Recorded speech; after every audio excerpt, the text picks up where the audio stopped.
What's up, everyone? The Slan Songfin here, and I could barely breathe in that thing. Hello everyone, the Slan Songfin here, and if you're watching this on the day this video goes up, then it is currently Halloween. One of my favorite holidays, and if you're not, then, happy hump day or something. Anyway, since I'm too old to go trick-or-treating this year, or any other year, then I might as well spend this Halloween with you guys. Well, when this video goes up, I'm probably eating a bunch of candy while watching some horror movies, but before I get diabetes, I want to dedicate the first Halloween of 2020s to one of horror's most iconic slashers, Jason Voorhees. Terrorizing audiences since 1980, a full 30 years ago, or 1981 if you're being technical about it, Jason Voorhees is arguably one of, if not the most iconic horror icon in the genre. He gained his popularity from a horror series known as the Friday the 13th series, having a whopping total of 12 installments. These movies are a series of slasher films usually involving a group of dumb, horny teens going to Camp Crystal Lake only to get picked off one by one by a hockey mask wearing man who's seemingly unstoppable.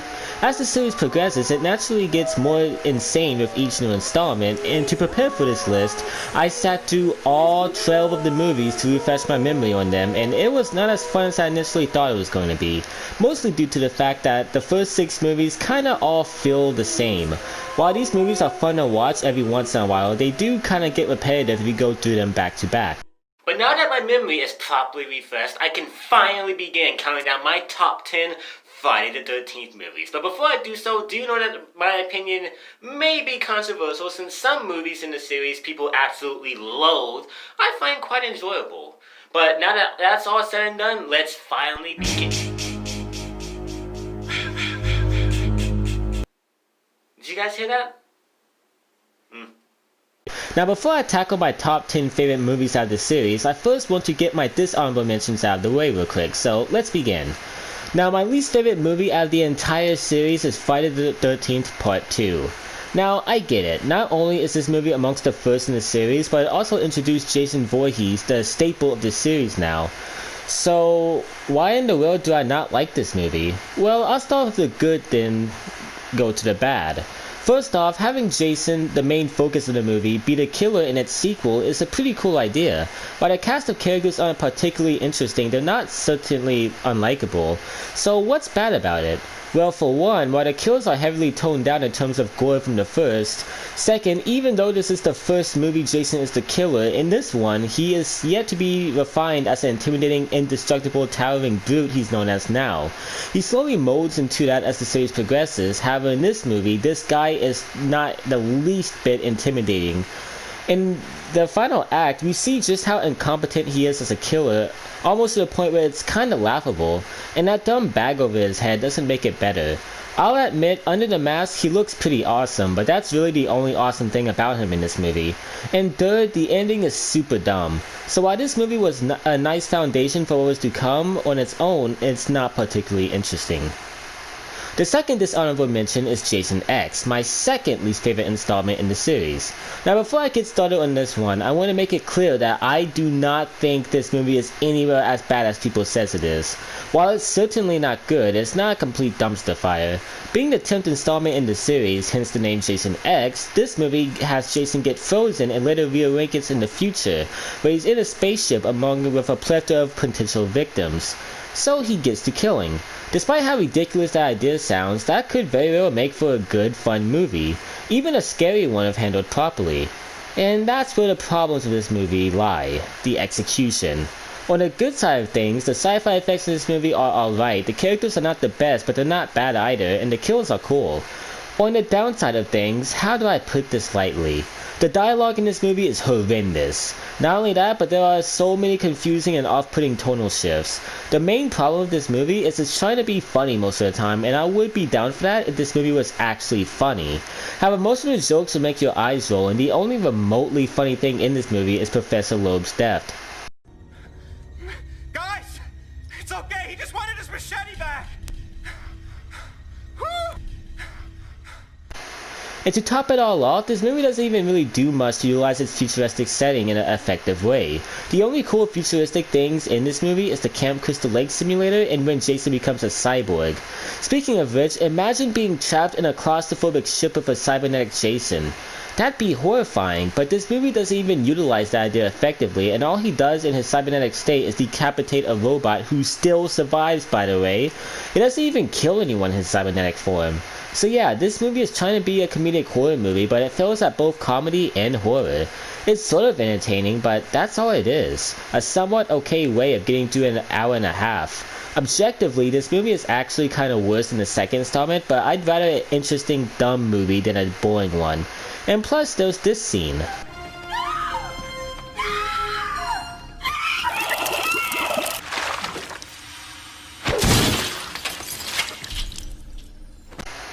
That one kill is enough for me to justify this entire movie's existence. With that said, let's actually start on the list.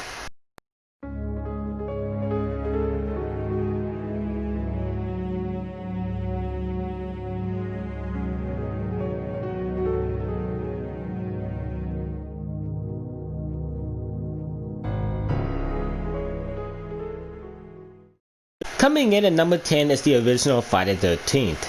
The movie that started it all.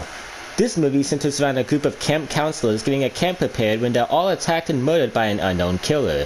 While this premise is dated and cliched now, in fact it might have even been dated and cliched then, this movie handles it pretty well in terms of pacing and kills.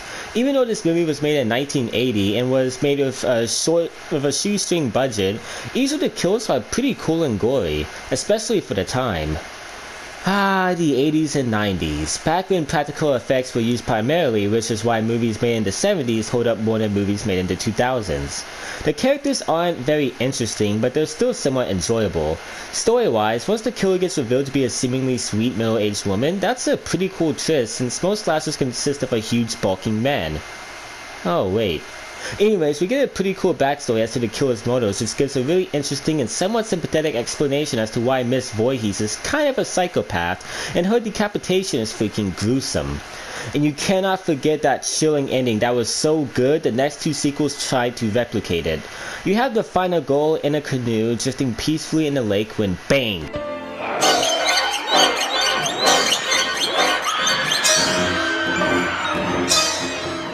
Jason pops out and grabs her. Then once it's revealed that that wasn't a dream, she realizes in horror that Jason still resides in Camp Crystal Lake. The boy. Is he dead too? Jason? In the lake. The one who attacked me. The one who pulled me underneath the water. Ma'am, we didn't find any boy. Then he's still there. When the movie comes to a close. I don't know how that works since part 2 takes place only 2 months later and Jason is a fully grown man, but whatever. Anyways, while the first installment to the Friday the 13th series is primitive by today's standards, I still have huge respect for it since it did set the stage for what was to come, and for the time and budget this movie was made, the studio was able to make a pretty solid slasher, and that's why the original Friday the 13th takes the number 10 spot. Coming in the number 9 spot is Friday the 13th Part 7, New Blood. Yeah, this entry sure is a weird one. A lot of people nicknamed this movie Jason vs. Carrie because of the main character's ability of telekinesis. That's right, Jason is put against the goal of telekinesis. This movie was the first in the series who jumped the shark and certainly not the last, and I kinda admire that about it. There's only so many ways you can have a brute in a hockey mask kill teenagers, so by this point in the series, experimentation was necessary, and it paid off for the most part. While the kills in this entry were pretty cool and the story is somewhat engaging with the entire experience being complemented by an excellent soundtrack, the characters in this movie will put you to sleep. 75% of the teens that Jason kills in this movie are barely involved with the main character and are not even remotely fleshed out, and you can't have a good horror movie if all of the characters who are in danger are people you barely even know. And plus, this movie also suffers because of some severe pacing issues. Other than that, this movie isn't necessarily horrible, just pretty mediocre. And that's why it comes in at number 9. Coming in at number 8 is Jason Goes to Hell, The Final Friday. Yet another experimental one. This movie receives a lot of unnecessary backlash. Essentially, now that Jason is dead, people are now at rest until it turns out that the spirit of Jason lives on and can possess people at will. I don't care what anyone says, this movie makes Jason 10 times more intimidating than he was in any other Friday the 13th. As far as the plot goes, this movie actually does a great job at setting up a variety of new characters who are okay in the grand scheme of things, and a plot that's actually really good in terms of new rules regarding Jason's new power. Not only that, but there's a plenty of good body horror, and this movie has a great variety of gory kills. The only downside is there are some dumb retcons, like for instance it turns out that Jason had a sister apparently? Sure. And I'm sure Chronica was behind the events of all the MKs this entire time. And there's also the issue that most of the characters who die in this movie we barely get any time to know. So essentially, it has the same issues as New Blood, so overall this movie is a pretty solid entry and it doesn't deserve its bad rep. And that's why it comes in number 8. Coming in at number 7 is Friday the 13th Part 5 A New Beginning. Now even though this movie didn't necessarily jump the shark or change the formula any, it was technically the first Friday the 13th movie to try something new. See, in Friday the 13th Part 4, Jason got wrecked, and now in this movie there's a new killer taking the Jason persona, and the movie sets itself up as a murder mystery of sorts, which is a really nice idea. Also, this movie is the first to keep a protagonist from the last film as the main character, and I really like that. It makes the last film actually matter a lot and tie in directly to this one. And this movie also has a collection of some pretty likable characters, which of course gets you invested once they're in danger. And plus, like I said, the murder mystery aspect of this movie really does make it interesting, and without giving away too much, while I wish the reveal would have been cooler, the explanation as to why it was that person is pretty cool. And plus, this movie has some alright kills. So why is this movie not higher on the list? Well, while it's pretty good, it does have some pacing issues. Other than that, it was a pretty decent movie and it comes in the number 7 spot. Coming in at number 6 is Friday the 13th Part 3. To me, this was the first true Friday the 13th film. In Friday the 13th Part 1, we had the wrong Voorhees as a killer, and in Part 2, Jason is a bumbling idiot. But now that Jason is actually intimidating in this one, and he gets his signature hockey mask, things get, Friday the 13th-y. Not only that, but you might want to sit down for this one. This movie actually has some well-defined characters who you actually remember. While they're not complex in the slightest, they're well-established and memorable, and considering this is a Friday the 13th film, that's the best you're going to get. Also, not only that, but the kills in this movie are really decent considering the year this movie was made, and it also has some really good pacing. The only flaws I can think of is this movie is really isolated from the rest of the series, considering every installment leading up to Part 7 connected to each other in some way with the exception of this one. And while the ending isn't as bad as Part 2's, it's still yet another embarrassing knockoff of the first. So yeah, while Part 3 is a really strong Friday the 13th movie, it does suffer from just a tad bit flaws preventing it from being higher on the list. But it is still super enjoyable, and that's why it comes in number 6. Coming in at number 5 is Friday the 13th Part 8 Jason Goes to Manhattan. Yeah, this movie is yet another despised entry in the series, but what can I say, I had fun with this one. Jason Goes to Manhattan is as the title suggests, my boy Jason is going to Manhattan. Well actually the title is just a tad bit clickbait since Jason only appears in Manhattan in the final segment of the film, and the rest is spent on a boat, but surprisingly enough, that's my favorite part of the movie. Being trapped in a ship with Jason Voorhees is a pretty scary and intense concept, and not only that, but the characters we're with in this movie are actually more memorable than Part 3's.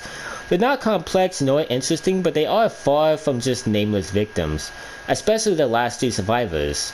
And yeah, this movie takes full advantage of the claustrophobic idea of being trapped in a ship with Jason Voorhees, and the characters all have absolutely no escape until they make it out by the skin of their teeth, and make it to New York, where the movie continues to be pretty enjoyable. If the crack don't get you, then the hookers will. You a dead meat slime bag!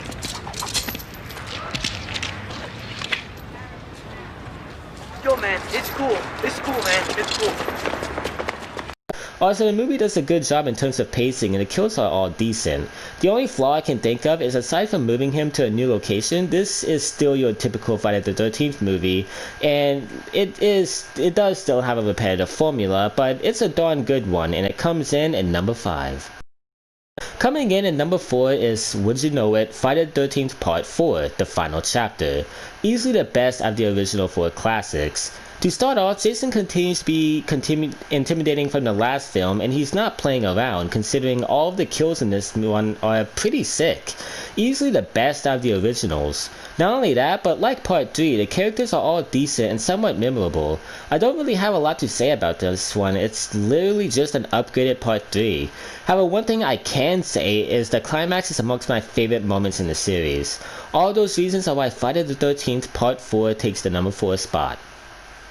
Coming in at number 3 is Friday the 13th Part 6, Jason Lives, the last of the traditional Friday the 13ths. I've pondered over and over why I like this movie so much, but I can't think of anything. It's just a really good Friday the 13th film.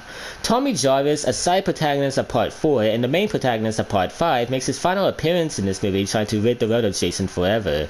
By attempting to do so, he indirectly is responsible for reviving him from the dead, and now we have an undead Jason on our hands. I guess the reason I like this movie might go to the pacing, but man, there's barely a dull moment in this one. While there's only like 3 characters in this movie who are actually memorable, that's easily made up for with the kills. This movie has some really good kills, and Jason is at his best. Well, as far as the original canon goes anyways. I don't know, this movie is pretty fun to watch for some odd reason, and it does a good job at closing off the classic films before the experimental ones come into play. Part 6 is a solid movie with good pacing, good kills, and a good send-off to the classic films in the series, and it comes in at number 3. Coming in at number 2 is Freddy vs. Jason. I know some of you may not count this as a Jason movie, but I think it qualifies due to the fact that Jason is responsible for 90% of the body count. So why do I like this movie so much? Well, you know how Friday the 13th movies lack this thing that a lot of good movies have called plot?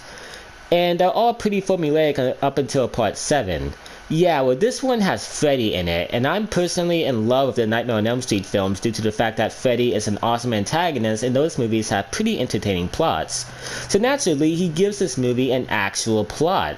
So yeah, unlike the Friday the 13th films, this movie had new revelations, plot points, and character moments at every turn which kept me invested and not constantly wondering how someone was going to get killed. Speaking of characters, while these guys aren't really likable, the way Jason and Freddy annihilates them is sick. The kills in this movie are awesome, unsurprisingly since this is a crossover between 2 of horror's biggest slashers in a 2003 film. And not only that, but I love the fact that this movie really experiments with these 2 characters. Like for instance, having Freddy torment Jason's tragic past and introducing new ideas like the survivors of Freddy Krueger being institutionalized so they don't spread the word and give Freddy power. And of course, seeing these 2 clash on screen is really awesome. I love this movie, and I think it does both Freddy and Jason a lot of justice, and that's why Freddy vs. Jason comes in at number 2. Coming in the number 1 spot, which takes the cake for my favorite Friday the 13th movie, is Friday the 13th 2009, a reboot of the series that goes back to the roots of Camp Crystal Lake. In my opinion, this movie is the perfect Friday the 13th film. I know a lot of people have issues with this one, but I personally love it. One reason for that is the fact that for the first time in the series, at least to me, Jason is actually terrifying. He's fast, sneaky, and actually sets traps for his prey. Speaking of which, the kills in this movie are some of the best in the series. I mean, it's not surprising considering the fact that this movie came out a full 8 years since the last entry. While the characters are typical Friday the 13th victims, if it means anything, the writers did a really good job of making them feel like authentic dumb young adults, so that's a plus. Overall, I just really think this movie is the definitive Friday the 13th experience, and it takes the number 1 spot. Anyways, I just want to thank you guys so much for watching this video, and with that, that concludes Halloween of 2020. So yeah guys, I hope you guys found this list enjoyable, and maybe next year we can do something similar with a horror icon that I love even more than Jason, who's easily my favorite horror antagonist ever. Yeah, that guy. Anyways, I will see you guys later. Peace out everyone. Hey everyone, the Slime Sonic fan here, and real quick, I just wanted to announce an exciting Resident Evil project I've been working on. If you guys aren't familiar with the app Storyfire, it's an app where you can create videos via written or video created. And for the past 5 weeks, I've been writing a Resident Evil fan story called Resident Evil Treachery. Set in between the events of Resident Evil 1 and 2, this story follows a group of 4 police officers on a bus transferring 4 infamous criminals when, without giving away too much, things go awry and the bus crashes. Now having to catch the 4 escapees, each of the characters end up in a seemingly abandoned house where evil awaits all of them. I was trying to be as vague as possible to avoid spoiling anything, but that's the gist of the story, and since the story takes place earlier in the timeline, I tried to make it as claustrophobic, tense, and horrific as possible so it can have a style reminiscent of the earlier titles in the series. Another thing I also like about it is At first, the story feels very disconnected from the universe of Resident Evil, but as it slowly progresses, it reveals more and more connections to the main universe. From a characterization and plot standpoint, I actually think I did an alright job of this one, and my skills as a writer are slowly improving. But there's still much more to learn before I potentially one day become an author, so if you would be so kind, it would mean the world to me if you were to check it out and give me some feedback. Also, if you're a fan of Resident Evil, like me, then I think there'd be some enjoyment to be had reading it. Who knows, maybe you'll even really enjoy it. The link to it will be in the description.